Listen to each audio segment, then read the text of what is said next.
Hello, and thank you for coming back to another episode of Dela's Voice.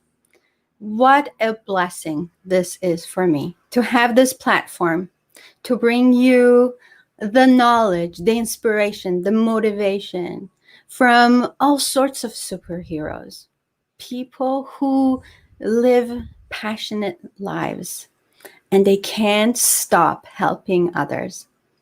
These people impact the world in a very positive way, in their own way. Whether small or big, they have an impact. They shine their light so that they can light up the path for the other people. And I am super honored to be able to learn from these amazing superheroes. Today's superhero is Tracy Frankland.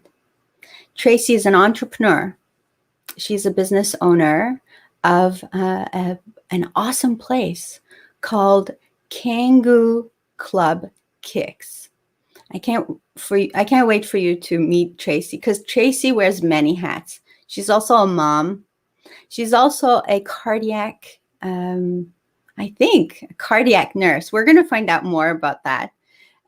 Tracy has had a life of struggle, love, pain, a life that will bring you a lot of inspiration. So I can't wait for you to meet Tracy. So please help me welcome Tracy Frankland on Dela's Voice.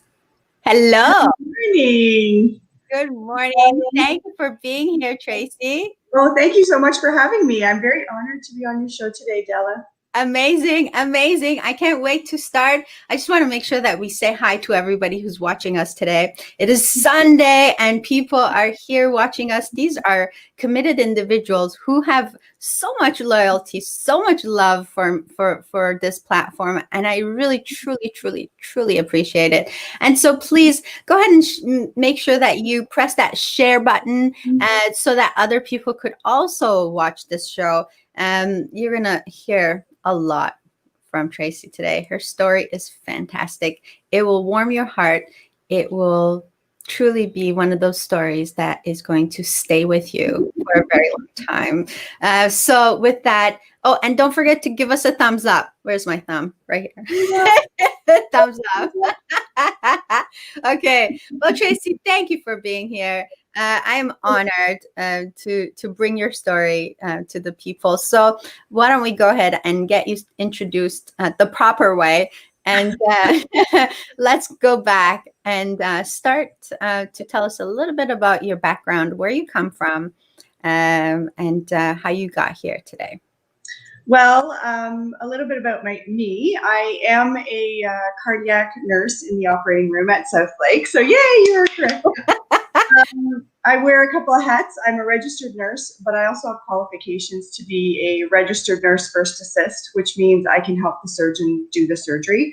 So I have two different types of qualifications there. So I've been at South Lake for 19 years, a long time. I've been with the cardiac program for probably about 16 years. And I also am an entrepreneur. My little studio is called Kangoo Club Kicks, and that's where I teach Kangoo jumps fitness classes. So they are these lovely little boots here. Can you see that? I love these boots. Okay. Just before COVID started, just for people who didn't watch that show, we had our first show with live audience in on site at my flower shop, and Tracy was one of the guests, and the WW gays were there, and we actually put these boots on, and we had a hoot. And then COVID hit. I know. But you've had to rethink how business should operate. So we'll go to that. But right now, I really want to dig deep and start learning a little bit about what happened to Tracy.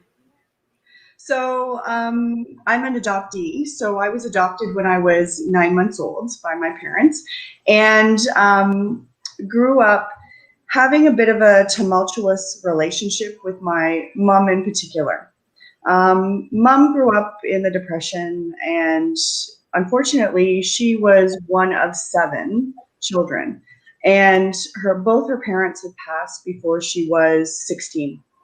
So she didn't have, and of course back then, a lot of people were into drinking, drugs, all that stuff. So she grew up in a very volatile home herself. So she didn't have the proper tools to learn how to love. And so when they adopted me, and I didn't come from them. So it took a while for me to figure out at a very young age that I didn't actually fit, because genetically I wasn't attached to them, right? So Mom and I had a bit of a very volatile relationship growing up, because she didn't know how to love, and I was trying to figure out what that meant, right? So the two of us conflicted for many, many years. And it wasn't until I was in my 20s, we came to a crossroads, Mom and I decided that I could either walk away from this family and say, you know what, we're done here. I'm going to go live my life. Good luck to you, kind of thing. Or I could figure out how to show my mom the way I felt the love that I needed, because she didn't know, because she didn't have anyone teaching her. So I decided to take the second choice and try and build a relationship with her that would be long lasting and meaningful for both of us. So I remember the first day that I decided to do this. We were at the cottage, and I went up there and had a weekend with them. And when I was leaving, I decided, okay, today I'm going to hug my mom, because that's not what we did. Hugging was not something that happened in my house. Nobody said, I love you. Nobody showed affection. Your emotions you did not show any emotion, period. It was a bit of a cold environment to grow up in. So I decided I'm going to hug this woman and see what happens. So I literally went up to her and I grabbed her and I hugged her. And she was stiff as a board. She did not know what to do with that. And I literally said, bye, Mom. And I said, I love you. And I got in my car and I left. And each time I saw her, I did that same thing. I would hug her. And then eventually I got up enough nerve to kiss her on the cheek. Because again, affection was not something that we had, right? So then I got up the nerve to kiss her on the cheek. And I hugged her. And at this point, she was starting to put her arms around me. She's like, this kid's just not giving up. She started to put her arms around me. And then I kissed her on the cheek, and whoa, like, what was that? And every time, again, I kept building it up. And it got to the point where, when my 30s, I would say that I couldn't leave visiting them without her giving me a hug and a kiss. She would not let me leave without giving her a hug and a kiss before I left. And as I got older, I got braver in talking to her about that history with her. When I was younger, if Mom was mad at you, she did not speak to you for weeks. She didn't. So you would be devout of affection or even verbal anything for weeks. And again, it stems back from her not knowing what to do. Her growing up in an environment that was so volatile itself, right? So she did not know how to do that except for close off, completely shut down. So we talked about that later in life and said, let's have these conversations about what it means to love someone else.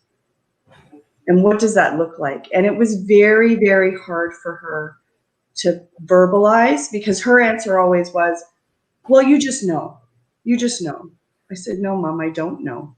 You have to tell me.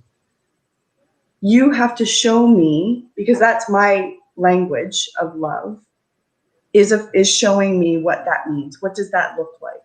And yes, it's different for everyone, but between her and I, it was me saying to her, this is how I see love. This is how I receive love. So this is how I'm giving you my love, by showing you and telling you. So it took her even up to the day she passed. I was with her the day she passed. And we had the opportunity, because Mom was, she passed of cancer.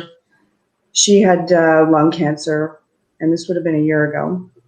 And she decided to do medical assisted in death.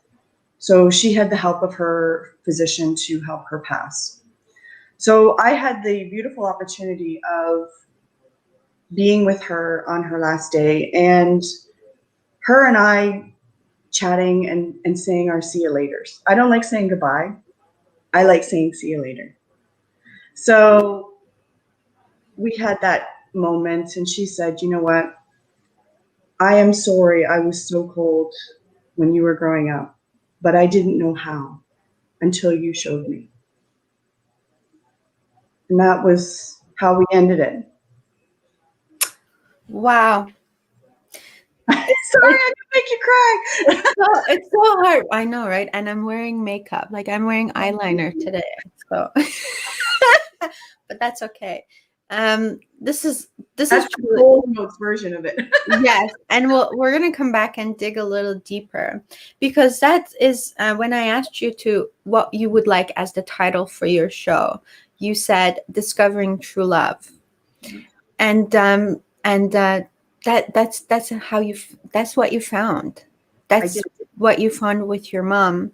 Yeah. And so many people, Tracy, could live for a lifetime resenting that their parents didn't give them the love they needed as they were growing up.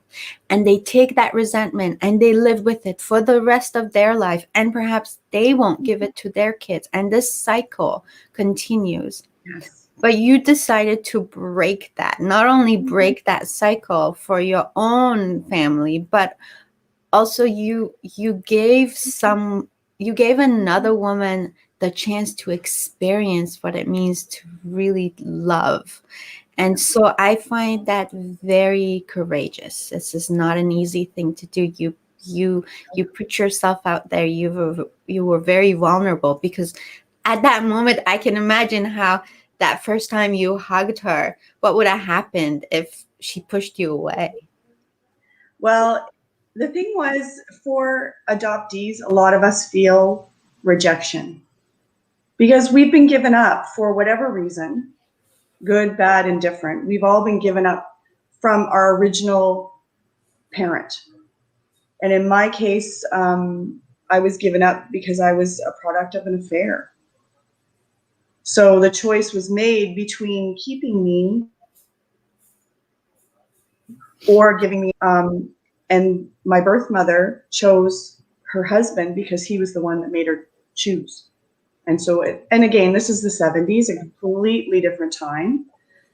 She already had a child, and then here I am. So she felt her only choice was to give me up for adoption, which I know because I met her later in life as well.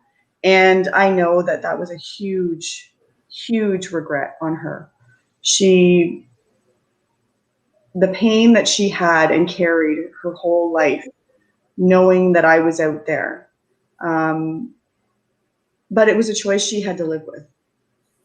Yes. And that was her choice. So, and now I've lost my train of thought. So I'll bring you back, but I wanted to. This is really fascinating to me, because I mean, obviously, you're a woman full of love. I can see that. Like, you forgave so many people, Tracy. To be able to live happy, you had to forgive a lot of people. Was that a big part of your learning? Because there's a lot of people who live with that and they can't forgive. So It is a big thing to forgive. Forgiving is not forgetting. And sometimes people forgive and have to walk away, and that's perfectly okay, depending on that person's circumstance. For me, I understood as I got older that mom was the way she was because of her circumstances.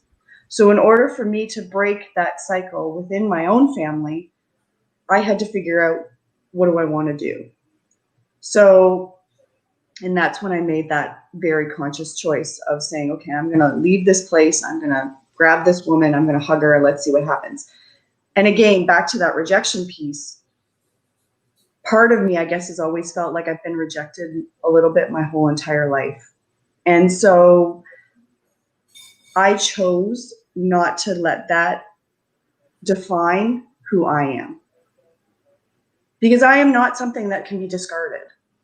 And anyone that meets me knows that I cannot be just thrown away, because I'm stronger than that, and I have lots to offer. If you want, I always say to people, if you want to be in my life, I will gladly welcome you with open arms, and my heart is yours. And if you don't, that's okay. You can, because I've learned I am more than enough, and I'm happy within myself. And that was something that took me a very long time and lots of therapy, I might add,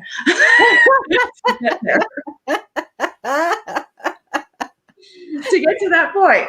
Yeah. Where, because, for a very long time, I did not feel that I was worth anything. I was very, very good as a young person, as a child even. I learned very quickly how to become a chameleon.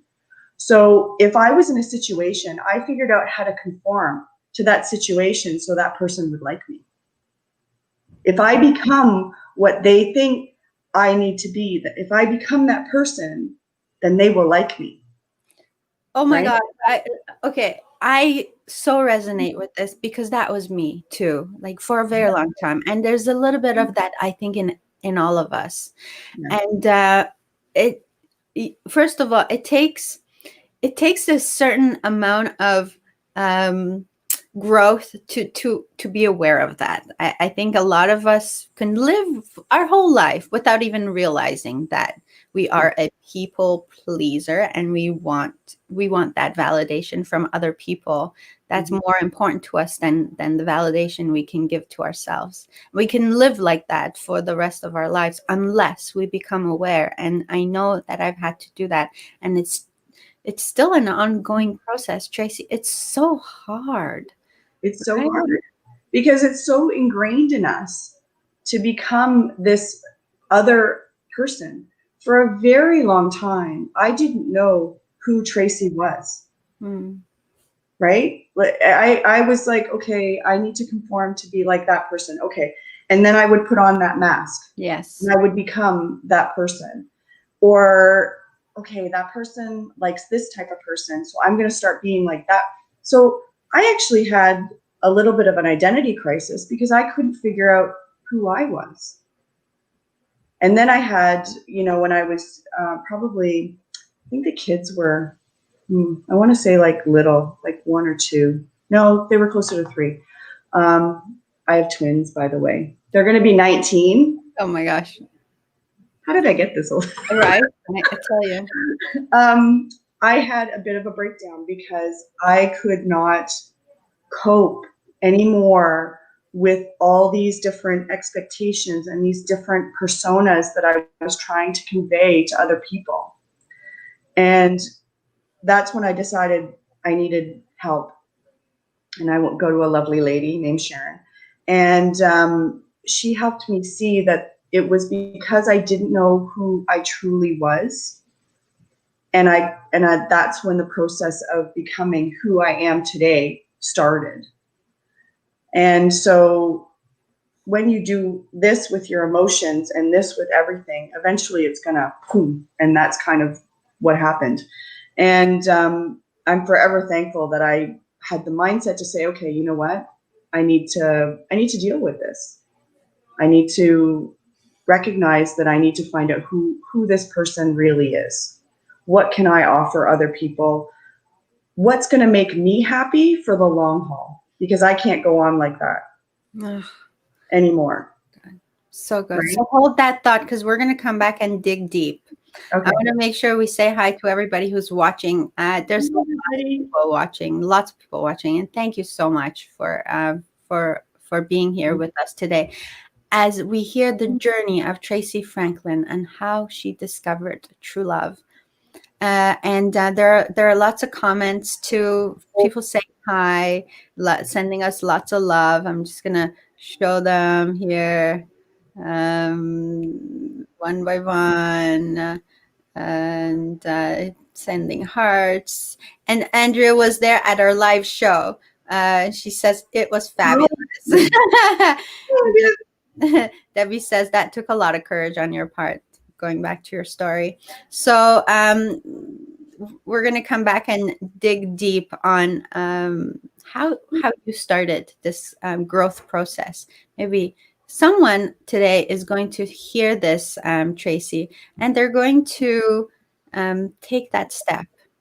They're going to become aware, and they're going to take that step, and they're going to make that change into their own growth process. So I don't take that for granted one bit. So let's just take a break, and we'll be right back.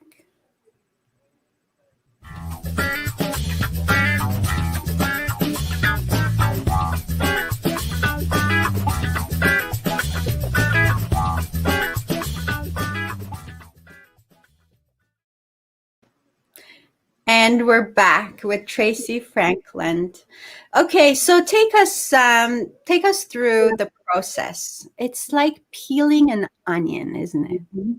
It is. There's so many layers.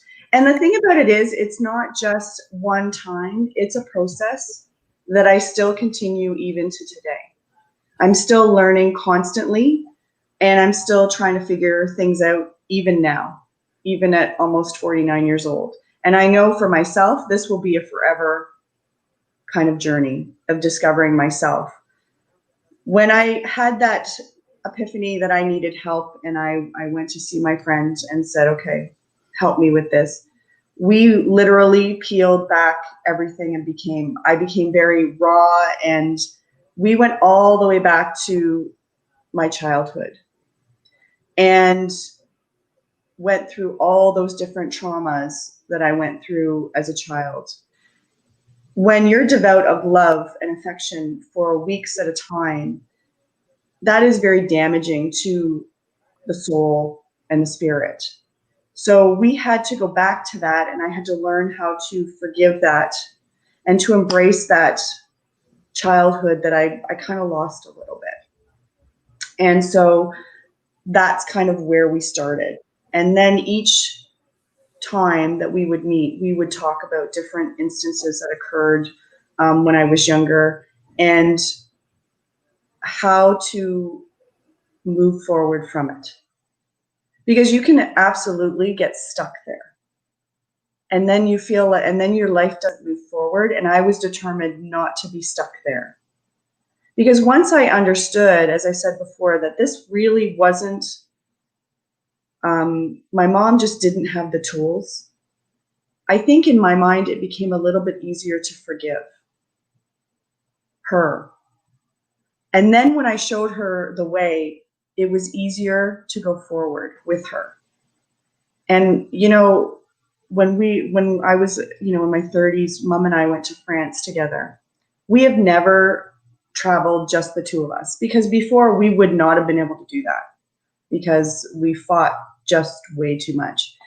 And we had the best time. That is probably one of my best memories with her, because she got to see me, the true me, who I am, and I got to see her.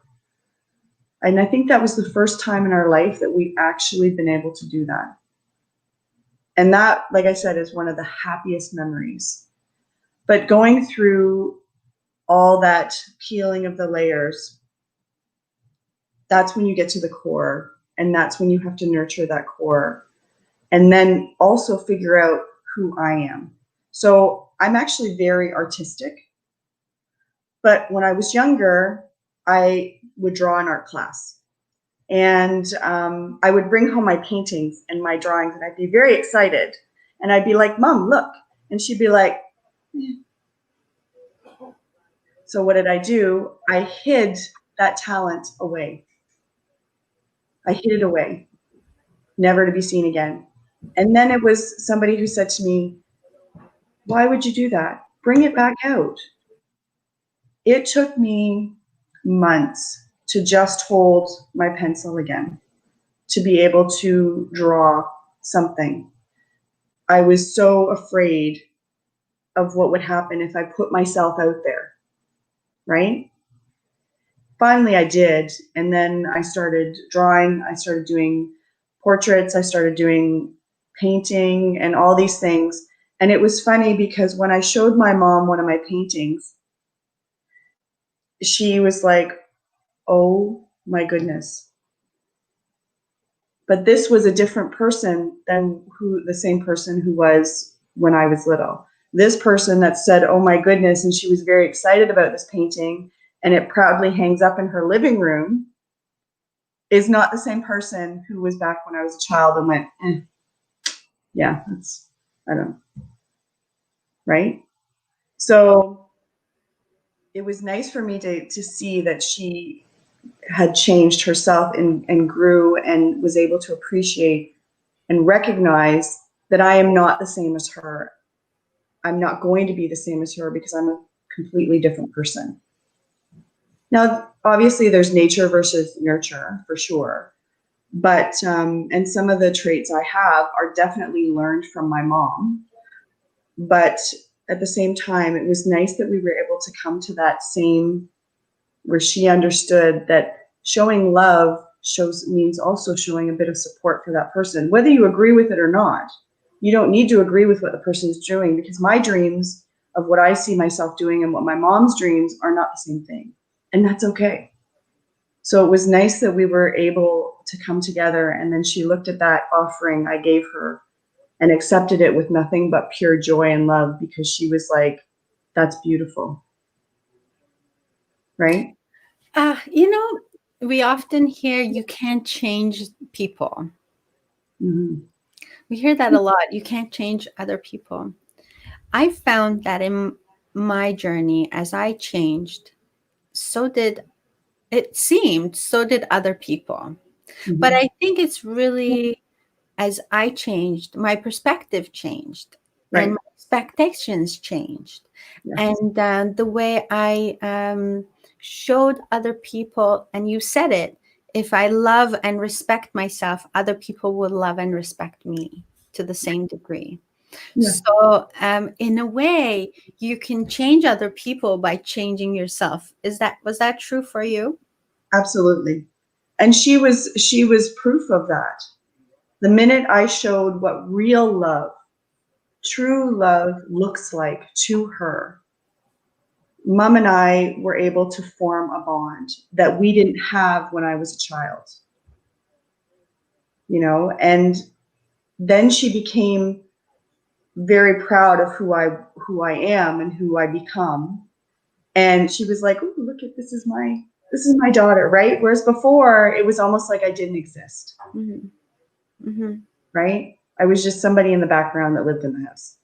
That's the way I felt growing up. I was just there.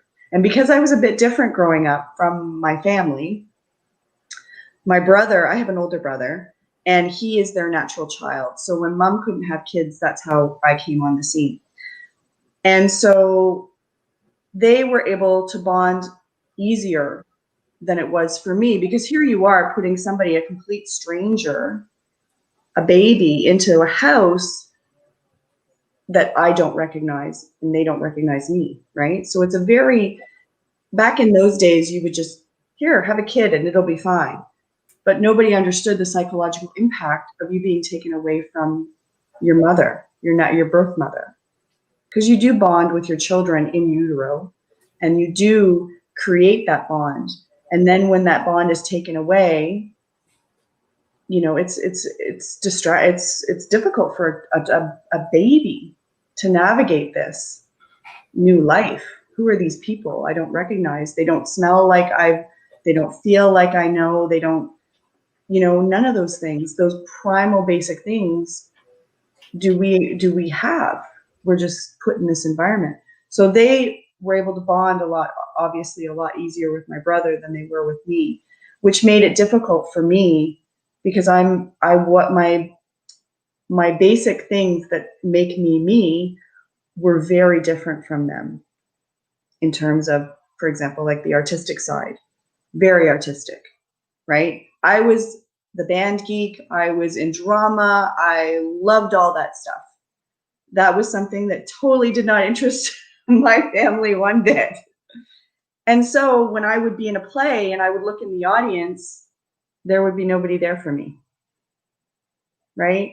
Or I would, do something in band. I'd get up and do a performance with the band, and there would be nobody there, right? And I know sometimes people are like, oh, that happens, right? But I know for myself, when I had kids, I made sure that whatever they were at or whatever they did, I made sure I was there, just so that they know somebody in the audience is rooting for them. Because that's all we want. Somebody in our corner to say, you know what, you're pretty awesome. You're enough. You're great. Now, here, I've got your back. Because I know for me, I didn't have that. I didn't have anyone in my corner growing up. And that's what I try and give my children.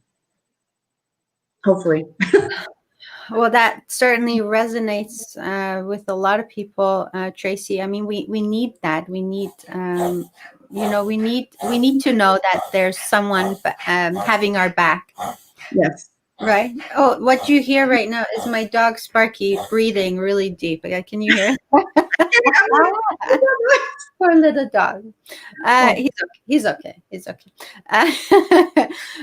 So I want to say hi to some people that have joined us. Thank you so much for being here with us. You're hearing the uplifting, heartwarming story of Tracy, as she was adopted when she was a baby into a family, and she lacked that close relationship with her mom. And as she grew up, she found a way to reconnect to her adopted mom, and showed her what true love really meant. And you changed her life. Tracy, what would have happened? I mean, in your mind, what would have happened if you hadn't taken those steps? That's a really good question. I try not to think about that because I think it would have been a very lonely, bitter road. I do. Because I think I would have developed this terrible resentment and this terrible, I don't like to use the word hate, but I think it probably would have become that if I had gone the other way and said, forget it, I'm never talking to these people again. Because I believe now that whenever somebody's in your life, they're there for a reason. They're there to teach you a lesson, or you're there to teach them a lesson. And people come and go in our lives for a reason. And that, I believe, is just how we grow and change. And I just think I would have been a different person than I am today had I gone down that other path. Right? So I think that I try not to think about what have been, what could have been. I just like to think about what is. And, having that connection with my mom at this point in life, and having that later in my adult life, and then being with her the day she passed and putting it all together, it was almost like we came full circle together. And it was the most beautiful thing. And I know some people are like, but she died. She died knowing she was loved by me and by my family and by everybody. She was loved. And I knew she loved me. And to me, that's all that mattered.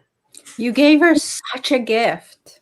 I hope so. You gave her such a gift, and you gave yourself a gift. I did. Why is this so important for you to talk about? I know that you're in the process of writing a book. I am. Why is this message so important to get out? I mean, I know, but I want you to say it. Well, for me, it started, to be honest, talking about my history and my message was actually more for my kids, because I wanted them to understand where I came from in life, where I've been, with, my mom, with my cancer journey, with reconnecting with my birth mother. All of those things are part of this package. And I wanted the kids to understand who I am and how I got from there to there. And sometimes I screw up and I make mistakes, because I too don't have all the answers and all the tools. I try my best, as I say to the kids, I try my best and I forget the rest, because I don't. I like that. I try my best and I forget the rest. I like that. It's So good. that's how it originally started. And then the more I told my story to people, people were like, you need to be sharing this because someone out there might need to hear it. Even just a small part of it, that may resonate and help them move forward. And so that's how I kind of came to the realization that I should probably talk about it a little more. And how has it helped you talking about it more?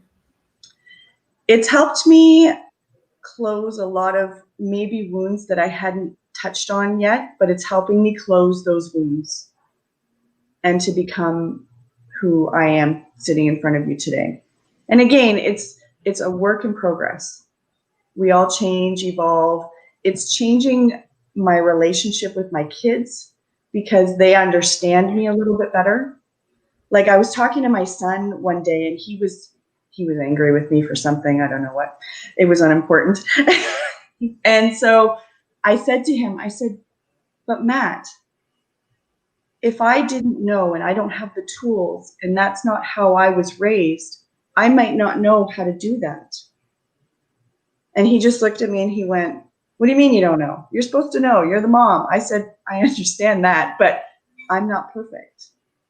And I think me speaking to my children in that way and showing them that I'm human and that I make mistakes and I have made mistakes, I think in a way it makes us a little bit closer because they can see the me, not just the mom. They can see me as a person, as a human. As they age, they understand it a bit better than when they were little. But I think it's developing a better bond with them. And I always say to them, I love you. When I talk to them at night, and maybe I say a little too much, but I don't care. There's never too many I love yous. Yeah. That's right. There's never too many I love yous. But they do know that they're loved. Yeah. And that I'm not perfect, but this is what I have to offer. Mm-hmm. This is who I am, and this is what I have to give you. And so far, they like me. They'll keep me. Yeah, I think you're pretty cool. So part of, I think, what happens when you open up and you tell your story, it's really quite fascinating because for a long time we don't talk about things because we're so afraid of, oh, what would people think? What would they say? Oh my God, now they're gonna know I'm not perfect. Oh my God, now they're gonna know I don't have it all together. And so for me, to come out and talk about what was not going well in my life, talk about the flaws of my personality, talk about my shortcomings. It really helped me because I saw that I wasn't the only one. Yeah. And there were other people who, as soon as you open up and you're authentic and you're vulnerable, they come out and they talk to you and they open up with their stories and their hurts and their pains. And what happens is that creates a lot of hope. Yes. And hope is the biggest gift of We have all. to have hope. Have to have hope. Yes. And the acronyms hope is an acronym for, I didn't come up with this, but I say it all the time because I think it's the coolest thing. It's hold on, pain ends. That is pretty. Isn't that cool? I like it. You're welcome to use it. Oh, Everybody's welcome to use it. Let's just use it. okay. Part of the reason why I started Dela's Voice was that exact same thing, because I know that for me, for a long time, I had no hope. Life is very difficult when you live that way. And so hope is my gift. I want to bring to the world. So you, by telling your story, Tracy, you're giving people the gift of hope.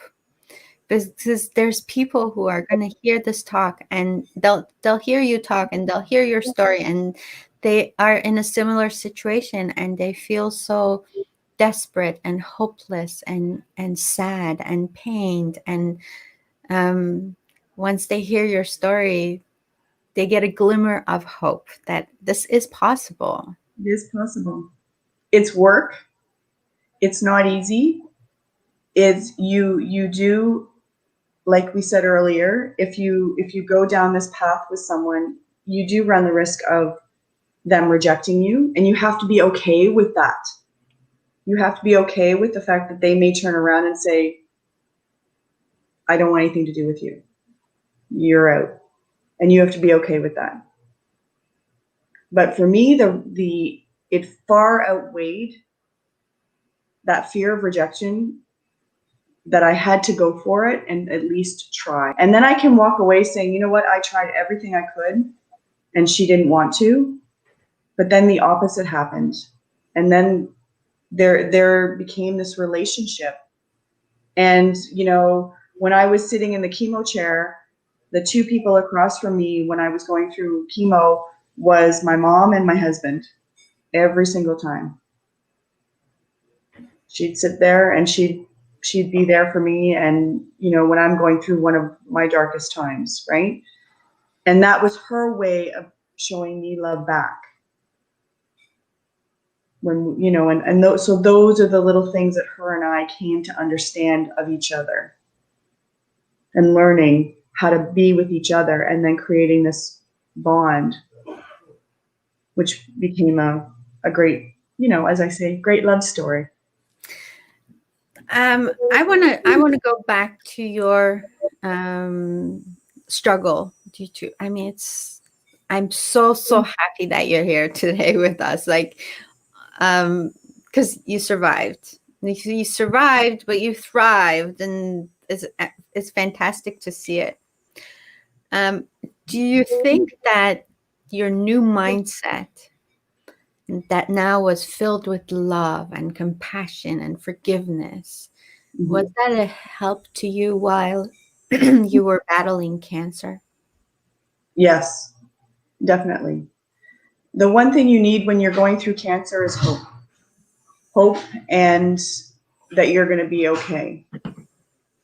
And yes, not everybody is okay when they go through cancer, but for me, knowing I had that support, knowing I had, you know, finally had mom at my back, my husband at my back, my kids were very young, so they were just trying to wrap their head around it. It helps you get through. It helps you be able to put that one foot in front of the other that you need to be able to do when you're going through a battle like cancer. Because we don't know, you know, our outcome. I was lucky because my outcome, I was stage 1 when I was diagnosed with breast cancer. I was 39, so I was fairly young. And so I chose to remove both of my breasts. I decided, you know what, I'm not taking any chances. I had gotten my medical history a couple of years before, because I had also met my birth mother. So I knew that breast cancer was something that was in the family. So I just chose to get rid of it, both of them. And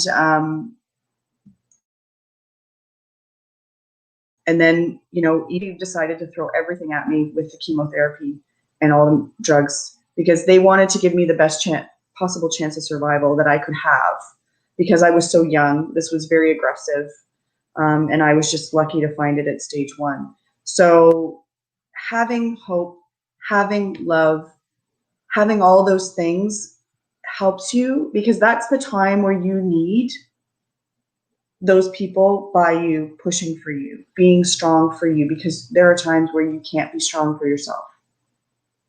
So you need those people to grab you by each arm and, we can do this. You can do this. This is something you can do. And I needed that as I was going along. Because cancer is a big journey. It was Yes. 2 surgeries, chemotherapy, drugs for well over a year afterwards. And that was in 2011, I was diagnosed. And then I finished all my treatments in 2013. So that's a big, long journey. Yes. Yes. Journey. For sure, it takes a lot of courage to deal with this, to go through all of that, and to keep hopeful and to keep your head up, because you need a lot of healing. A lot of healing. I can tell you, it's only been, I would say, in the last 4 or 5 years that I feel like the person I was before cancer. Before I was diagnosed, I was actually training for a half marathon because I used to be a long distance runner. And that's when I found out I had cancer. And I was still running during chemo, but by round 3, I couldn't even, people were walking faster than I was running. Yeah. Because the medication to bring you down. Mm-hmm. And it was a very sad day for me, because I knew that was kind of the end of the person that was before. Mm-hmm.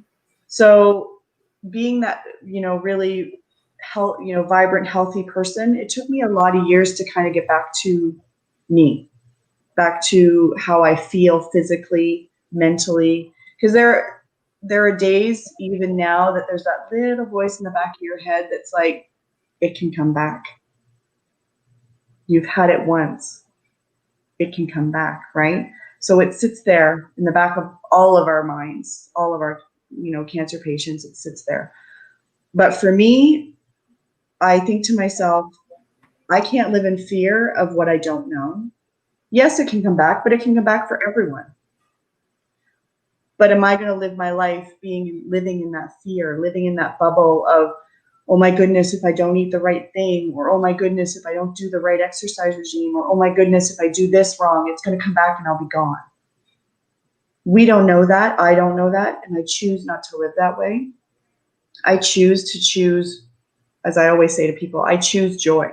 I choose life. I choose whatever it is that I'm here for, however long it is, whether it's 15 years, 100 years, who knows. I choose to be here in this moment right now, because I can't live in that fear. I can't live in that bubble, because it would destroy me if I did. Yes. What do you place your faith in? That's a really good question. I am a spiritual person, so I do have faith. I do believe myself that there is a higher power, whether you call it a God or Allah or whatever it is that you worship. For me, I do believe that there is something that helps guide me. I also believe in me, in my ability, my family and my friends that are close to me. I know my little group. I have faith in them, and that they will be there when I need them, and me for when they need me. So those are the things that I believe in. Tracy, how did you get to do the Kangoo kicks? How did that come about? How did that go? Well, after cancer, after I was finished chemo, I was finished in 2012 chemotherapy, and then I started another drug. So I decided I was going to start running again, because it's what I did before, and that was my passion. So I started running, and I trained for the breast cancer 5K, the CIBC run. So I was training for that. And I quickly figured out how badly my body hurt. I would run, and I literally would come home in so much pain. my joints, my back, my hips, my knees. Oh, my left knee was just a mess. And I did the 5K. And after I did the 5K, I'm like, this is not worth the pain that I'm in. Like, this is just crazy. So I started looking at other modalities. I started looking at, I went to a personal trainer. I did Zumba. I was doing all these other things.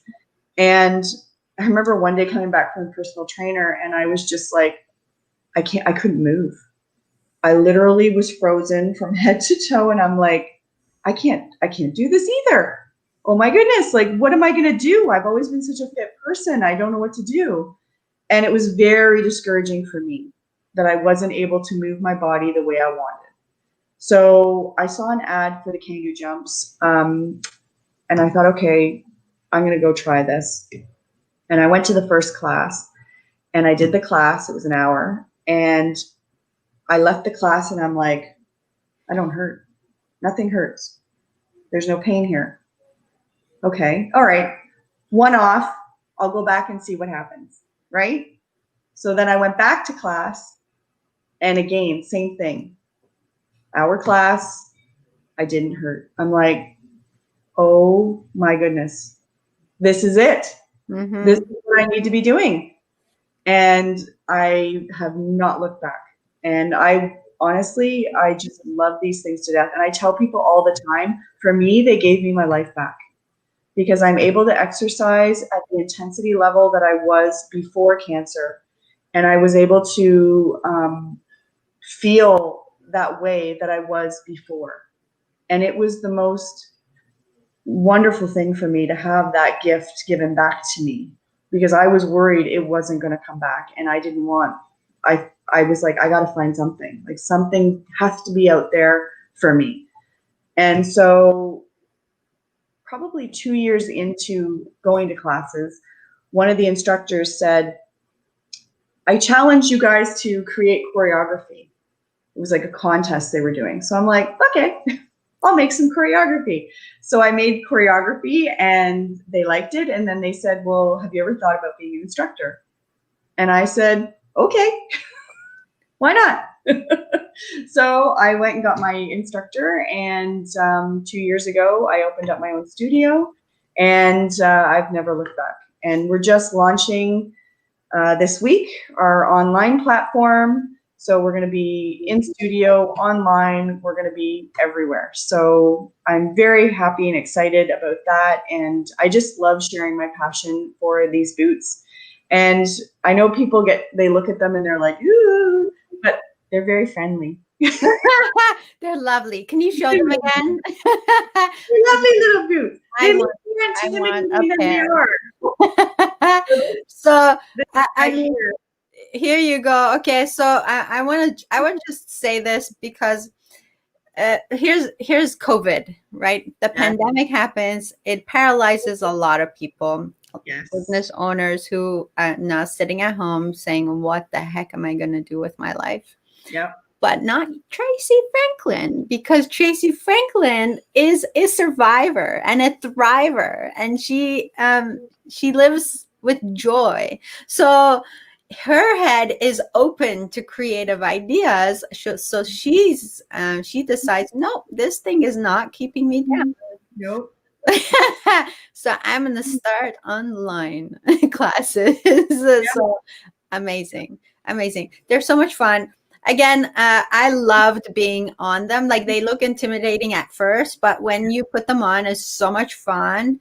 I tried them on. I have not been to a class. I am getting my own boots so that I can follow along online. So which is going to be fun. Oh, yeah, a good time. Tracy, how do you see yourself like 10 years from now? I just see myself trying to live my best life, whatever that may be. I never like trying to predict too much of where I'm going to be in 10 years. Kind of hoping I'll be retired by then. And then what? And then what? But I hope to be just living my best life. I hope to be, hopefully traveling again. Mm-hmm.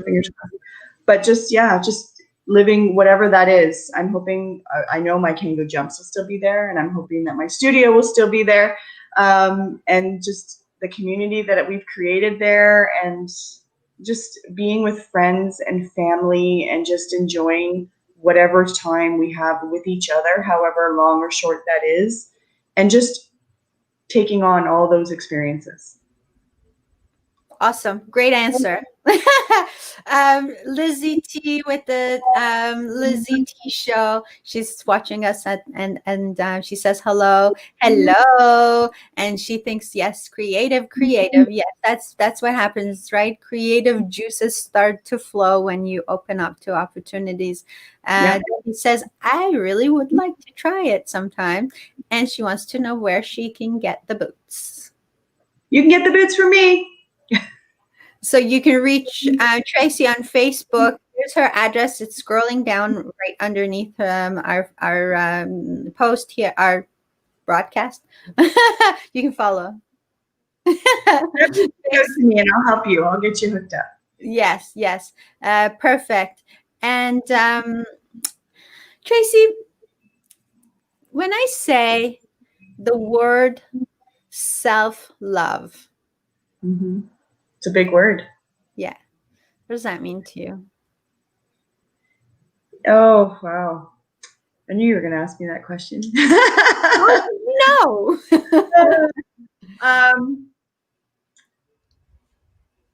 Self-love is being okay with who you are, knowing that you are enough, knowing that you are beautiful in the skin that you're in, and meaning it. And that, looking after yourself and your soul should come first, because we're no good to other people if we are not good to ourselves. Bingo. Mm-hmm. That's the truth. It is the truth. Yep, absolutely. And it's not selfish either. Some people think it's selfish. It's not selfish. We have to nurture ourselves and our souls before we can be any good to anyone. What's your book going to be called, Tracy? You know what? We haven't got that far. I know it'll come to me at some point what the name should be, but we're not quite there yet. I want to read that book. Yeah, for sure. You'll get a copy. You'll get a manuscript. It's funny because originally I wasn't intending on writing a book, but then I was like, so many people leave this earth and don't lay down their legacy on paper. And I was like, I just want to do this for my kids so that they can see this is what mom was like, and this is why she is who she is. And I'm so glad that we're doing it because it's my gift to them. Amazing. I think everybody's life story is worth writing down. Because we all have had unique lives. No one, and there's billions of people on this planet, and no two people will have the exact same journey. Exactly. Right. And it's that you're so right. That's a legacy that we can so easily leave behind. And everyone is capable of writing a book. Everyone. So if you're watching this and thinking about, I want to write a book, reach out to me. I'll hook you up to the right people. There you go.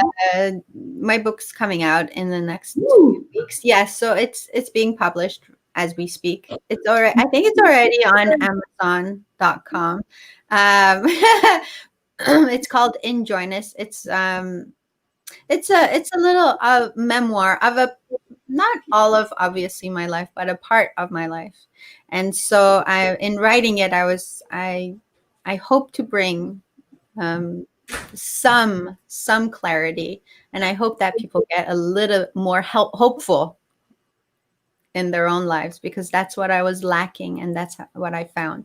So your story today, Tracy, it gave a lot of people a lot of hope. I hope so. And so thank you so much for having me. I'm so glad that I got to spend this time with you today, Dela, and to everybody. Thank you for watching, and I appreciate you all coming. Amazing. So reach out to Tracy. Discovering true love is her story. And oh, that could be the topic of it, the title of your book. Not putting words in your mouth or anything. Maybe. I almost said that's the title of her book. It might be. Maybe that's the title I'm looking for. I want to give you a couple of more minutes to leave the audience with whatever you like. Well, I just hope that everybody took a little bit from it, and I hope it enriches your life. I hope it inspires your life. I hope it gives you hope. And there always is hope. In even the most desperate situations, there is always hope. And just know that there's people out there you are not alone, and you are never alone, and that you are enough, you are beautiful, you're a fantastic human, and you're valuable. And don't let anyone take that away from you. Thank you. Beautiful. Tracy, you are a beautiful person. You are a beautiful human being. And thank you so much for doing what you do, saving lives every day. As I have a fantastic team at South Lake, so I don't do that alone. They're pretty awesome hospital. You guys are all awesome. I'm so grateful for every single one of you. But thank you so much for coming out, telling your story, sharing your love with everyone. It's truly appreciated, Tracy. And for everyone who's been watching us today, giving us your time, your commitment, your love, thank you again for staying and watching and listening. And hopefully you shared this talk with your loved ones so that they can also get some information. And with that, my dear friends, till next time, this has been Dela's Voice, hoping to spark your soul. Take care.